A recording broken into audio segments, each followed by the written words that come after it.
واحد، اثنان،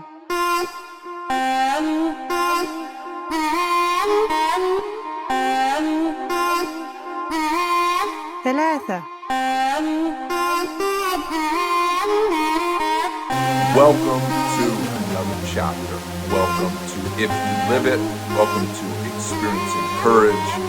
This is a fantastic place you found yourself. If you are watching this video, you are embarking on something. You found something. You're part of something that's bigger than you, bigger than me. It is a pathway to freedom. Freedom from what? Freedom from the mind, freedom from the ego, freedom from attachments and aversions. Being a slave to the lesser forms of what it is to be a human. Being able to work this pathway is a gift. Many of you watching this, listening to this, hearing this, finding this, have not worked this pathway, have not found and done steps 1 through 4 to get to this place. Have no fear. Don't worry. You can go back. You can do it. If you're looking for something in your life to deliver more God to you, to be able to answer for yourself firsthand, is God real? Is this life worth more than what I see around me?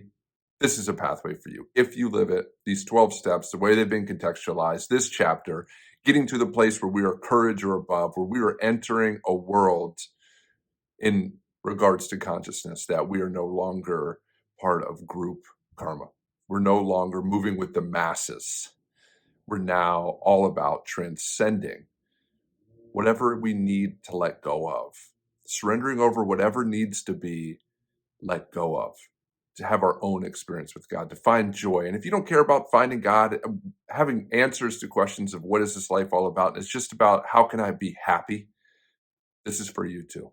You don't have to be pursuing enlightenment. You don't have to be chasing after God. You don't have to be moving down a path where all you want is truth in your life. You could just say, I would just like to be happy. I would just like to be able to find some peace in my life. I would be able to just have a life that I could do from day to day by just not worrying, not being filled with so much fear, not being riddled with guilt, not having so much shame around, not you name it, you name it, you name it, you name it. This is for you.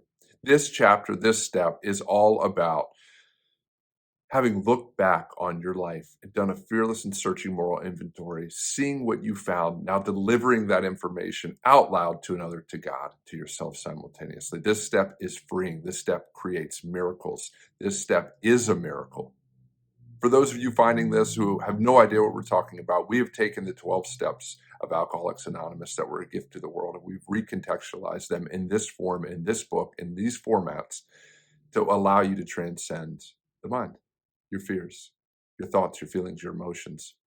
And by transcend, we mean no longer be attached to them, no longer be averse to them when they arise, no longer giving them merit or fuel for a fire that burns without us asking us, without us having any idea of who started it, with us just being hypnotized by these things that present themselves. You don't have to be there anymore. You don't have to be in that anymore.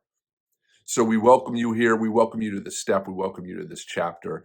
We welcome you to a life worth living, a life no longer run by these lower aspects of shame, guilt, apathy, grief, fear, anger, pride, desire. And we move into this world where we're coming from a place of courage, where we're attacking the day, where motivation is coming from us, where we're bringing it to us. It's exuding from us. Our life is changing. If you have actually worked these steps and you find yourself at step 5 and you're ready to take this, your life is already changed. And those of you who have done it know that. So those of you who are wondering about it, dive deeper, look at it. Go to ifyouliveit.com, start reading through stuff. Go to the content section, find all these past chapters. Go to YouTube at If You Live It. Go to Spotify at If You Live It. Go to Apple Podcasts at If You Live It. Go to Facebook at If You Live It. And you'll see everything posted there as a way to go back so you can have your own journey with truth, your own journey with happiness, your own journey with connection. Thank you for being here. Again, welcome. This is If You Live It, where we use the 12 steps to overcome and transcend fear and the ego, with the ego and the mind being one and the same thing. I hope you enjoy today. I hope you enjoy this episode. And if you're looking at it in this particular format, it's because you enjoy having it read to you while also being able to read it. If you find it in this format in podcast form and not on YouTube form, then you're finding it because you enjoy having it read to you. And if you find it on the website, then you are taking part in reading it for yourself. So wherever you're finding this, video form, audio form, content form on the website, it's all being created so that you have your own virtual sponsor to help you go through these steps. Because it's part of the sponsor-sponsee relationship, as part of the person going through the steps and someone helping them with the steps, is that they read these words aloud that are about to follow in this chapter to someone being present with the words as well. So however you're finding this, however you're consuming it, welcome. And I hope that you find more peace from this, more joy from this, and anything in it that isn't applicable to you, let it go freely. Very few books, very few things in this life you will find more truth and more value in if your goal in life is to move towards truth, to let go of your fears, to overcome your attachments to this world, to be in this world but not of it. If that's not for you, go to something else. God isn't for you this time. Truth isn't for you this time. A connection with the divine isn't for you this time, and that's fine. You may still be chasing your tail in the world, looking for answers, which you'll never find, but that's all part of the process too. So get busy living. Hope you enjoy it. Let's dive right in. Chapter 5, Experiencing Courage. I was ready for a change. There's a shift of perception and consciousness that happens once someone has the humility to admit to themselves and to God that they, in fact, are in need of help.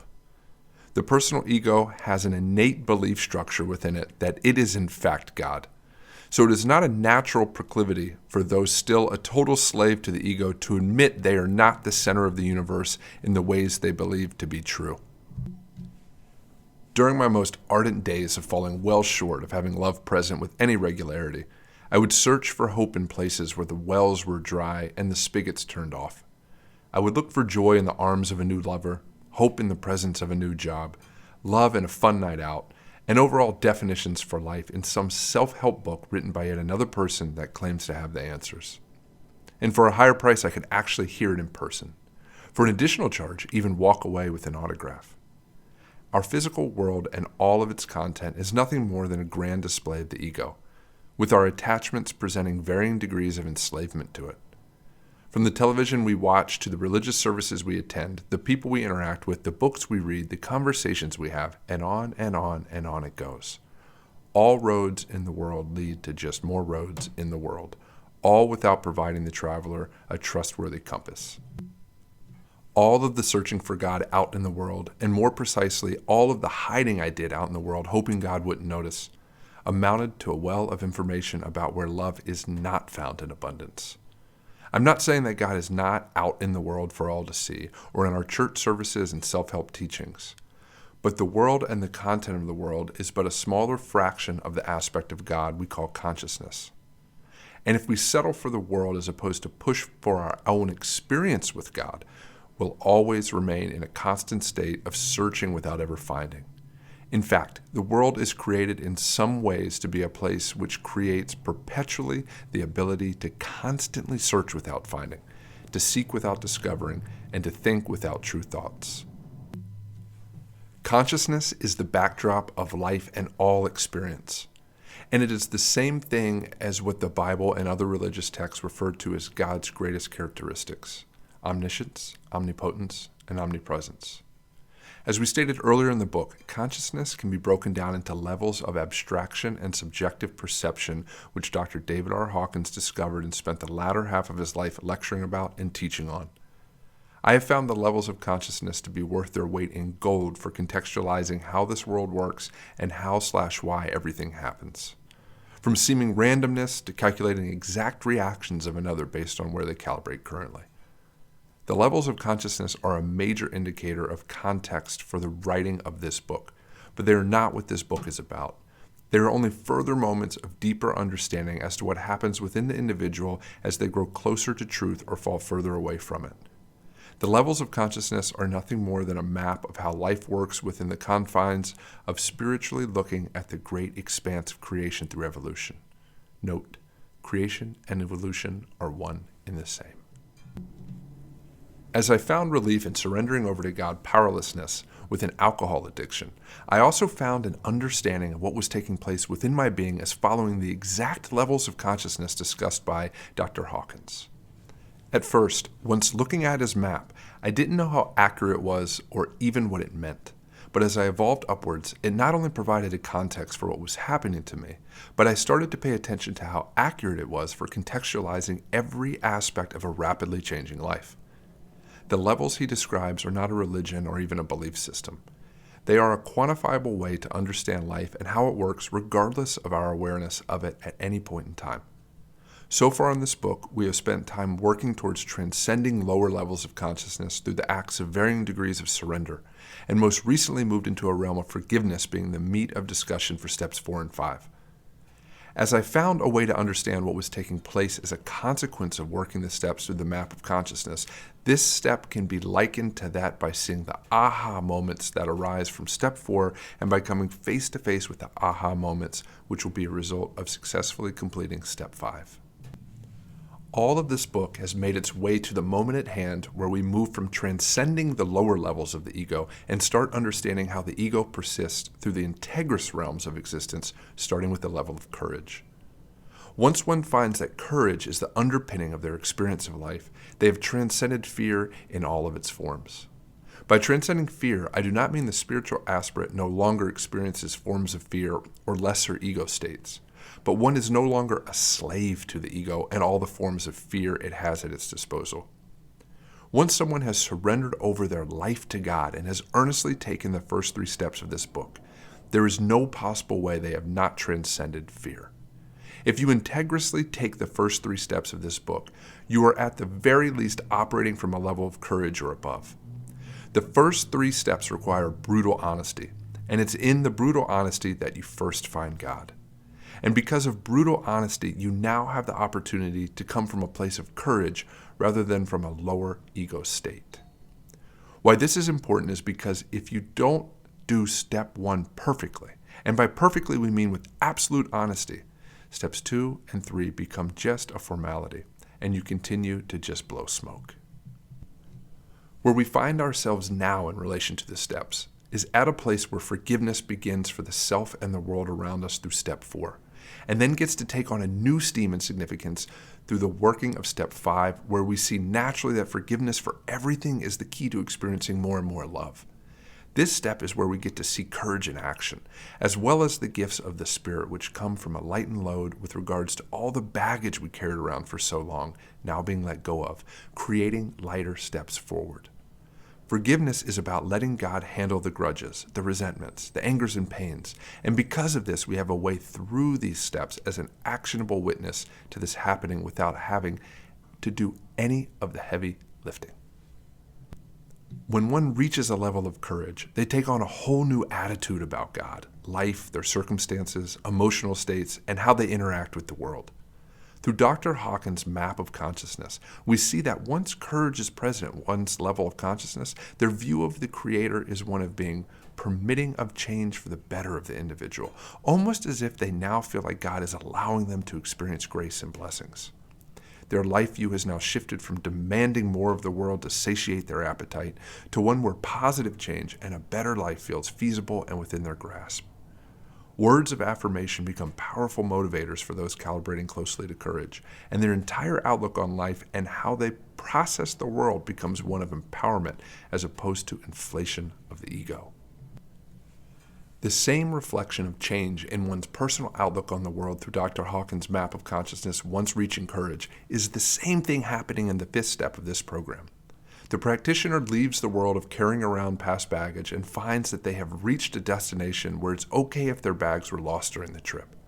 The 5th step is where we unburden ourselves of what we uncovered about ourselves and the life we lived up until this point, and also where we begin to see that forgiveness is the gift which creates the context for experiencing gratitude as a reality and not as something needed to be faked. In this step, the person working the steps shares with someone who has completed the steps all that was found as a byproduct of their searching and fearless moral inventory. The person who has the honor of listening to the finished 4-step is as blessed to be a part of the process as the blessings that will soon flow into the life of the person who performed their 4-step. The relationship between the talker and the listener in this phase of the program is mutually healing and cathartic, and is another example of actively choosing faith through surrendering over the enslavement to inner fears brought on by the personal ego. As was stated earlier, if there is not someone in your life who can be the partner to your 4-step and listen to you unload all that you have found, look to a priest, pastor, imam, close friend and confidant, a parent, your therapist or counselor for aid in finishing this step. To complete the 5th step, all you have to do is admit out loud to yourself, to God, and to another human being the exact nature of your wrongs which you found by working the 4-step. It's that simple. Within the big book of Alcoholics Anonymous, and I'm paraphrasing, it is stated that you will be amazed and feel a lightness of being before the steps are finished. And because of the magic of steps 1 through 4, when you get to step 5, if you haven't felt life shift for you or you haven't had your perceptions of life changed yet, be ready for a major aha moment to arise from finding yourself speaking out loud to another what you found binding about your life to date. What we hold inside tends to bring about pain because to keep the past hidden and locked away, we hold traumas and mistruths as precious to us, or too painful to embrace and let go of. What happened to us in our past happened to us in our past. What happened to us in our past was moments in time we've already survived. What happened to us in our past are examples of the strength and resiliency of being in human form. But just because we have a past doesn't mean it's worth being attached to any longer. The aspect of this step that holds the potential for such relief and such a lightness of being is in saying out loud to another as well as to God simultaneously what we once hid and used to define our view of ourselves as being separate from the world around us is now worth letting go of for a new vantage point moving forward. When you share with another person your baggage, you get an immediate understanding through the interaction that they too have shared in some of the same baggage, which only serves to bring the 4-stepper closer to the realization that they are not alone, nor are they someone who should continue believing they are any longer. Just like writing the 4-step down on paper, we share the 5th step out loud so our mind is not the final destination where truth can be limited or have an opportunity for manipulation. When we open up to another about who we are and what we've done, the direct result is choosing faith over fear, openness over hiding, honesty over deception, and truth over manipulation. This particular step signifies something massively important and unique for all of those brave enough to get to this point, which is a display to ourselves and to God that in fact we have chosen truth over falsehood, power over force, salvation over skepticism, joy over pain, and life over death. If you take a moment at this point in the program to survey what has transpired since starting this work, what you'll find, at the very least, is someone who prayed to God or maybe asked the universe for help with life, for help with some aspect of life, with that power or request being answered in the form of what you're doing now. You have made it this far in the book and you are more than halfway done with regards to the effort needed to finish the steps. You have done something in working steps 1 through 4 that very few people in the halls of time had the opportunity to do, which is to look at a life from a different angle and actively choose God through your choices with regards to this book and working the program it contains. On the surface, it doesn't sound like a tough thing to do, to complete the first 3 steps of this program. And honestly, even when reading about the 4th step, it doesn't appear to be all that challenging. But when you look deeper into what it is you have accomplished by surrendering your life over to a power greater than yourself in step 3, as well as setting the contextual stage for understanding the ego, enough to be aware of the choices you are making in steps 1 and 2, by the time you have reached step 4, which requires a major undertaking to complete, you have already asked God, the creator and sustainer of the universe, the Alpha and Omega, the up and the down, the left and the right, the here and the there, and everything in between, to remove the ownership of your life from your hands and have placed the direction of your life forevermore into the hands of absolute love. Not only have you given your will and life over to something greater than yourself, but you've taken time to deliberately look back on a life that up until recently you had seeming control over, but at the end of the day wasn't worth more than the possibility of what can come from letting go and letting God take the wheel. It is incredible what you have accomplished by simply buying or finding this book, reading the introduction and forward of the book, staying with this dialogue through steps 4, and winding up here at 5. By finishing this step, you're making the conscious decision to look back over the totality of your life and write down what attachments came up needing to be let go of. And what that actually means is that you have chosen God and truth and love for your future over what the ego has in store for you. You have chosen life, my friends. You have chosen love, my friends. What you have done up until this point through working these steps is nothing short of a miracle. One day soon, in the not so distant future, you will be able to take another person through these steps because you finished working them. By working these steps, you have chosen to be the change you wish to see in the world. And because of being that change first, you're now able to share the message of change with everyone you come in contact with by just having your presence available to people. At some point in your life, you will be able to share your journey and experience with another person.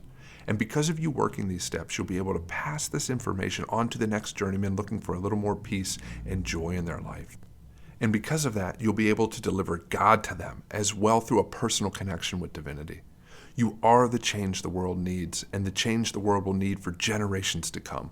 All because you let God know you're ready to be the change and decided to practice surrender, forgiveness, and gratitude. I am filled with joy you made it this far and have but a little more way to go to find completion with these steps. Hang in there, stay loose and focused, and don't forget to watch the world stay the same around you, but yet different at the same time, all while the world notices that something has changed in you. The way it works is someone you know or people you meet will say there's something different about you, something engaging and peaceful. And because of this, you won't have to proselytize about God. You'll be a witness of God's nature by just what you are. And then best of all, be able to point them in the direction of finding joy in their own life, not through telling someone a half-truth, but by speaking from firsthand experience. You are learning how to fish while actively fishing. Soon you won't catch someone a fish, but teach them how to string up a line. You are living a spiritual life by working these steps, and before you know it, the realization will arise that you made a decision to live like Jesus without ever knowing it. Because you live like Jesus means you have the opportunity to experience God for yourself in the days and weeks and months ahead. Living like Jesus is what this book is all about. This book is not about religion or buying into what a religion tells you. This book is about actively being love and producing love through righteous actions and deliberate devotion. Mark my words, if you finish these steps integriously, earnestly, honestly, and wholeheartedly, your life will have a noticeable change forever, and the world will take notice and comment about the fact that happiness is all around you, even in the face of difficult times and challenges. The world will take notice that you have changed before you ever notice the difference in how you move throughout life. Your family will notice there's something different about you, as will your friends and colleagues, before you notice you're moving through the world differently from ever before. Truths. The Gospel of Thomas. Your salvation comes from being aware of what it is already inside you. If you are unaware, you will remain subject to death. The Lankavatara Sutra. One achieves self-realization by practicing mental concentration. He will thus come to the state of noble wisdom. The Upanishads. The purpose of things in your life is not for you to love them, but to love the self in all things. The Tao Te Ching. He who identifies himself with the world receives the world. He who sees himself as the world comes to accept it. Contemplating on truth. I spent the better part of 3 decades thinking that my salvation would be found outside of myself and in the hands of another. I spent more than 30 years looking for the answers to life's toughest questions from sources beyond the confines of my inner being. I looked and I looked and I looked until all the looking led me back to the source and to the answer I had been pursuing for so many years. God is not to be found somewhere else outside of me, but was within the very core of my being the entire time. This revelation brought not only comfort in my darkest hour, but hope for the chance at a better life than I was currently experiencing. If God is found within me, God is found within you as well. And because God is found within you and me, God is at the core of all mankind for both the lost and the saved alike. The truth of existence, consciousness, and the riddles of old is not that we have anything to accomplish while in physicality, but we have only to recognize, experience, witness, and observe that which is within all of us quietly presenting itself 1,000,000 times over in every moment of now, which is why realization springs forth from being in the body to begin with. If you choose to remain unaware that within you is the source of all of life, then you are choosing to ignore the most precious gift we all have, the gift of life. We're not separate from the Creator. We're one with the Creator. We're not outside of God's grace, but many are continually operating ignorantly to the fact that grace is a gift already given, just maybe not yet realized and not yet allowed to be received. The fastest way to salvation is through humility and forgiveness, and consequently, the fastest way to understanding who Jesus was in the flesh is through exercising humility and forgiveness in your own life repeatedly. Jesus was made flesh for a myriad of reasons, but one of those reasons is much more powerful than most people choose to see.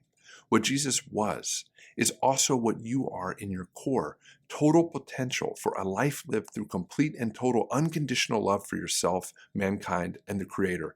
For you already are all of those things, you just don't know that yet. What was in Jesus is also within you. It's just you haven't taken the time to look within and search deep enough for the truth yet. One cannot look within without noticing there's more than flesh and bones present around the heart. The linear world is designed in such a way as to keep our attention focused outward on the goings-on of everyday existence, as opposed to looking within for the truth found through self-realization as the result of deliberate devotion. All that we see around ourselves is a wide array of opportunities to play in the chaos or to choose to quiet such noise through inner contemplation and seek peace within. The hardships that one faces in life are not due to being unequipped for the journey of life, but in believing that life is found in what the eyes see, as opposed to what the experiencer experiences, the observer observes, and the witnesser witnesses. Pain in this life is the result of resisting life as it unfolds, whereas joy in this life comes from watching life unfold while surrendering over one's control over it and desire to change it, and experiencing self-realization as a result. It is wise and good to love all that you are for the sake of loving what is, but it is wiser to love all that you are because you have concentrated long enough on what you are not in order to see that love is all you truly are. Love in greater or lesser degrees of intensity. Only through mental concentration, only through mindfulness, only through contemplation, meditation, forgiveness, surrender, prayer, and the like, and all of it which quiets the endless chatter of thoughts within one's head, can someone realize that noble wisdom speaks louder than the fire of 1,000 cannons, or the march of 1,000,000 neatly filed soldiers approaching the lines of battle. Noble wisdom can be had only when someone no longer is attracted to the sights and sounds of the masses, but instead has chosen to experience the truth of witnessing what arises externally, but not reacting to it or fixating on an opinion of it. At this point, if you choose so, at the point of walking forward with self-realization as your unfolding subjective life experience, one can finally know that the content of the outside world is of little consequence to the energies of fluctuating truth now flowing through your beingness upon placing no judgment on what's found within the outside world. Mental concentration for the spiritual seeker is but a milestone one reaches moving up the evolutionary scale of consciousness. However, for the person who just seeks happiness and joy in their current life, mental concentration is a wonderful place to start because it leads to self-realization. The way most people on earth view one another is as separate beings coexisting. And because of this common perception of life, one often overlooks the value of connecting with oneself through a loving interaction with another. We are one another's mirrors, not one another's enemies. The way many people on earth look at life is as something meant to fulfill their wishes at little cost. And because of this garage sale mentality, all the riches in the world will bring little self-realization to any being. Only more Saturday morning lawn sales without easy parking. The way people see the world around them is based on its appearance to them and rooted in their current level of consciousness, i.e., how pretty a person is, how shiny an object is, how fashionable an idea might be, and so on, which is subjectively without objectivity, as well as based in the attractor pattern of glamour and not truth.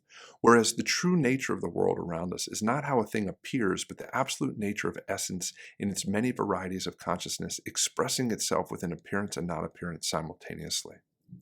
The purpose of having things in our life is not so we can love them as we love that which is found within another, but so we may have an amplitude of ways to experience the true essence of that which we are beneath the glare, the self in all things. The content of the linear arises out of the context of the nonlinear, or another way to understand this is, the stuff of life comes from life itself. When we look at something on face value, especially as we seek to define its value, only what one holds as glamorous will amount to a gain. Whereas if one surrenders over their judgment of value to God, suddenly what we once believed to be of great value now isn't, and what was once thought to be of little value now is. What one owns is not what a person is, and what a person experiences is not what one is. But something magical happens when a person lets go of their attachment to what they believe something to be in exchange for surrendering over their opinion to God. What one sees is no longer a limited definition rooted in benefit or cost, but a viewpoint of what resides within the essence of what one is looking at. When a person no longer sees loss or gain when gazing out into the world around them, but sees the value inherent to a person or thing because of the context from which it arises, that viewer is now moving closer to God with every step forward. It's a difficult obstacle to step over when talking about being in the world but not of it, with the difficulty coming in the form of not knowing what the steps are to see yourself as the totality. We all have/had times of hardship, loneliness, desperation, solitude, depression, and every other form of occurrence and happenstance known as being part of man's experience. However, we've all experienced moments of love as well, moments of joy, times of beauty, friendship, bliss, and even exuberant moments of pure happiness and possibly ecstasy. When the seeker realizes they are none of these things, neither the high nor the low points, but that which witnesses them, the seeker has the opportunity to approach acceptance for the lot of it all. And it is only through acceptance of the entirety can one begin to let go of that which no longer defines who they choose to be as the singular.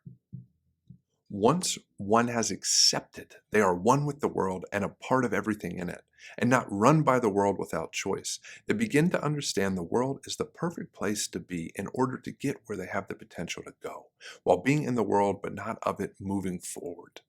Living one's life like a prayer is what being in the world but not of it means. Living one's life like a prayer is easier than most people realize. Being in the world but not of it, when broken down to a few choices, is the blueprint for seeing himself as the world and accepting it. Number 1, forgive everyone for everything. Number 2, surrender over everything all the time. Number 3, allow gratitude and thankfulness to become part of conscious praise for the Creator and what's created. If you choose to identify with the world, you'll be subject to the whims of the personal ego and the direct illusions of the will of the masses. On the other side of the coin, if you choose to see yourself as in the world but not of it, the momentary times of joy, happiness, sadness, loneliness, etc. will just be experienced as stimuli worth acknowledging and surrendering over. The truth is, you reading this now are not what you think you are. You are not disconnected from the source. You are not alone in this journey towards wholeness, and you are not on this planet to be better than anyone else with regards to comparison's sake. You are here to realize all of these things are needed so that acceptance can springboard your life into one characterized by courage and grateful living. Instructions for Step 5. The person doing the steps finds someone to share with what they found within Step 4. This person should be trusted, if possible have completed the steps before them, and is meant to be a sounding board for listening to what was found, not as someone to make you feel better about what was found. This step is not therapy or even counseling. The person who listens takes notes about aspects of what they hear as themes or as aspects of what continues to be repeated throughout the conversation.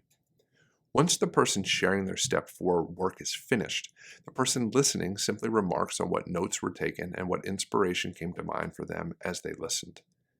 It is best for this step to be taken in one sitting together, with breaks taken as necessary. This step can also be taken over the phone or via a FaceTime feature. The purpose for someone listening is to lend their life experience to what they hear, and this step is as much about the listener as it is about the speaker. The listener listens until the speaker is done speaking. All information shared within their time together is confidential and between the two parties and God. The time spent together should be away from prying ears and is best done in seclusion somewhere with proper ventilation and within proximity to bathrooms and ample fluids. Once the listener has shared their notes with the speaker, the listener can feel free to give their notes to the now finished fifth stepper. Step 5. I admitted to God, myself, and to another human being the exact nature of my findings. Step 5 prayer.